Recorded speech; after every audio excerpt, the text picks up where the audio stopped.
All right, in this example, we're going to be solving a triangle again. And this time we have three sides, but no angles given.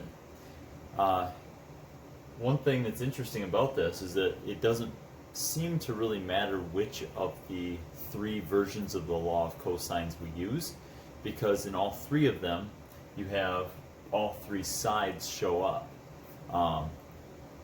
What does kind of narrow things down is which angle we need to solve for first. The main idea here is that in the law of cosines, when you solve for the angle, you're going to have to use an inverse cosine. Now remember, an inverse cosine will give you either a first or second quadrant angle. If the angle is a second quadrant angle, or an oblique angle, not oblique, obtuse angle, then we know that that's the only obtuse angle in the triangle. You can only have one obtuse angle, right, at most. If you had two, then you would surpass the 180 degree total for the angle sum formula. So it's best to use the largest angle first, okay? And we can do that based upon the largest of the three sides. So here B is the largest of the three sides, and so we're going to use the formula that has the angle B in it, because that's going to narrow things down for the other angles. Okay. Okay, so let's start off with B squared equals A squared plus C squared minus 2AC times the cosine of B. This is a formula I'm going to use because it includes angle B, which will be the largest angle. Now, whatever the cosine gives me as a value is going to be, the inverse cosine when I get to it. That's going to be the quadrant the angle's in. It's either acute or obtuse. Obtuse. For some reason I keep confusing obtuse and oblique in my head. Obtuse. It's either acute or obtuse. And so we're going to go ahead and plug stuff in and solve for it. So, B squared is going to be 19.7 squared. A squared would be 15.6 squared. C squared is 8.2 squared. And then you have 2 times the 15.6 times the 8.2 times the cosine of B. All right, so just kind of plugging stuff in. Now, in order to solve for the cosine of B, I need to get rid of some of this other stuff. So I'm going to go ahead and combine those first. Get my calculator out. 15.6 squared plus 8.2 squared is 310.6. Okay, so this is 310.6. 19.7 squared, could have done that first, is 388.09. Okay, no rounding involved yet. Those decimals terminated. Then we're going to subtract off. Now, if I do 2 times 15.6 times 8.2, we get 255.84, again, no rounding there, times the cosine of B. Very good. Now I've got to solve for the cosine of B and then use the inverse cosine to find B itself. So we're going to start by subtracting off the 310.6. And so 388.09 minus 310.6 is 77.49. That equals negative 255.84 times the cosine of B. We're going to divide out the negative 255.84.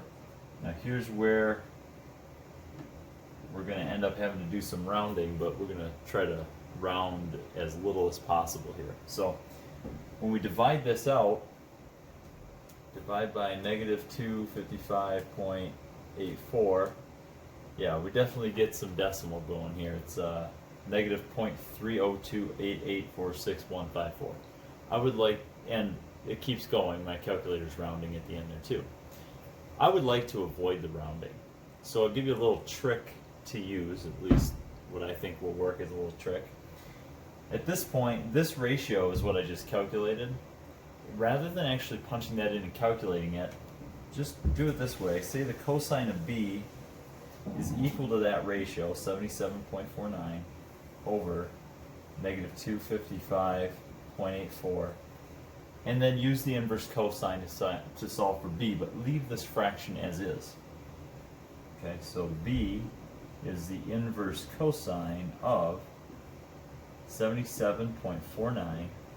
And now the negative could go anywhere, right? It could be top, bottom, front. I'll leave it on the bottom, but it doesn't really matter where you put it. And now if I calculate that inverse cosine, because the cosine is negative,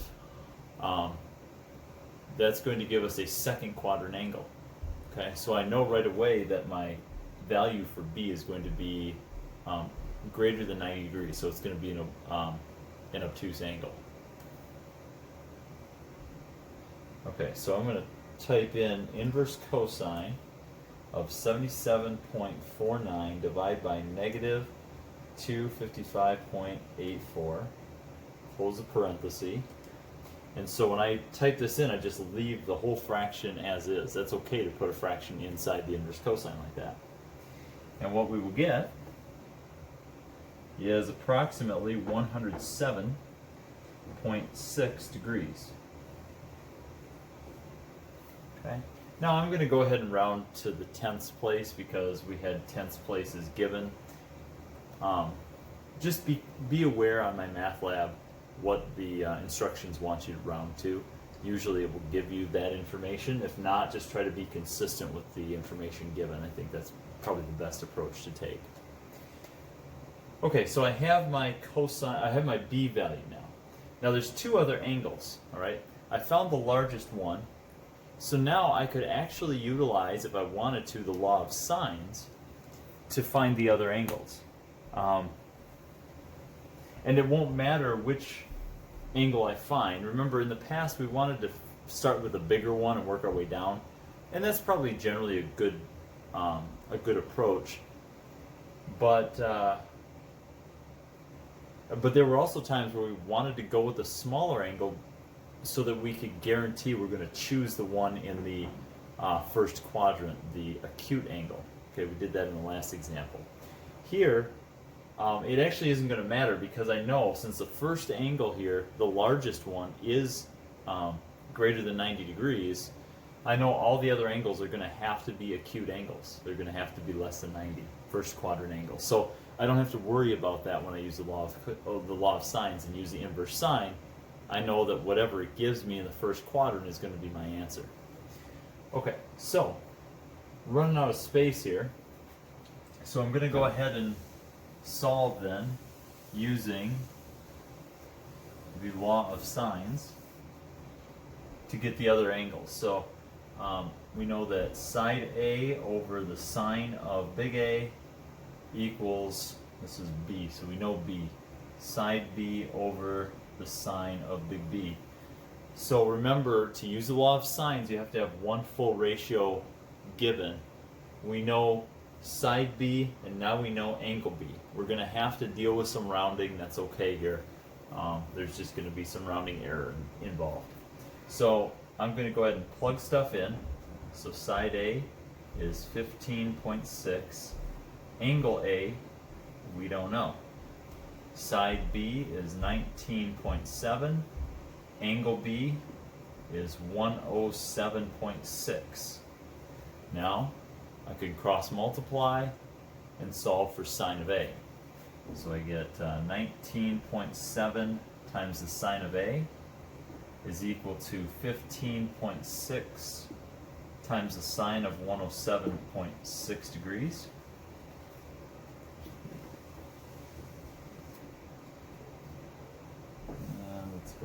some of that. And then we're going to divide out the 19.7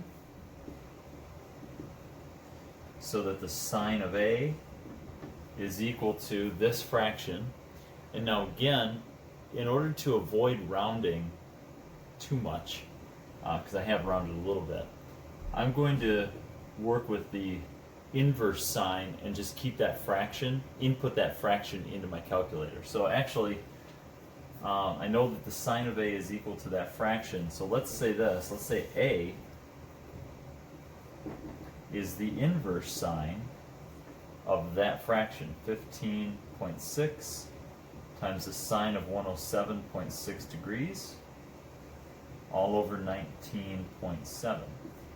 And so if I insert that into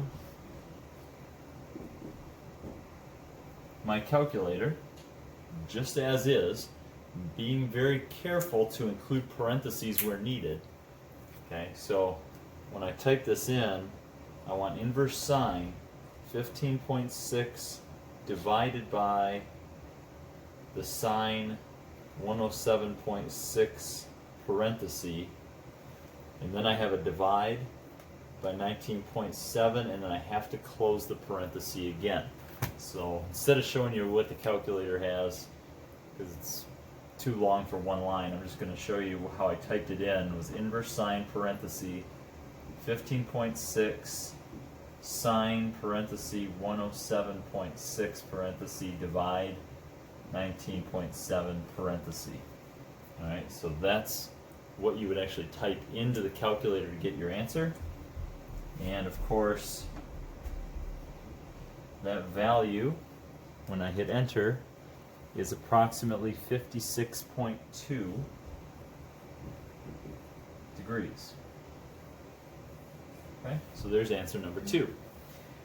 Now to find the third side, I'm sorry, the third angle, angle C, there's a couple different things I could do. I could use the law of cosines. It's quite a bit of extra work. Could use the law of sines. That's not too bad. But once I know 2 of the angles, I can find the third using just the angle sum formula, right? So I just take, for side C, it's going to be 180 minus these 2 angles, the 107.6 and the 56.2. Now obviously I'm using rounded values there, but it's as good as we can get. It'll get us at least within the nearest tenth. So the C value then, when we do that quick calculation, 180 minus 107.6 minus 56.2, that's a 16.2 degree angle. 16.2 degrees for angle C. That gives us all 3 angles. And again, you can just kind of compare those relatively to the sides. Angle B is the largest angle, angle B, or side B was the largest side, and so forth. And it does work out nicely. We don't really have any issues there, so those would be the 3 angles that we're looking for. Again, the big thing there is you always want to start with the biggest one so that you can make a determination about what quadrant it's in, and that will help you when you work with the law of sines on the second step to determine what quadrant it's going to be in, whether it's going to be an acute angle or an obtuse angle.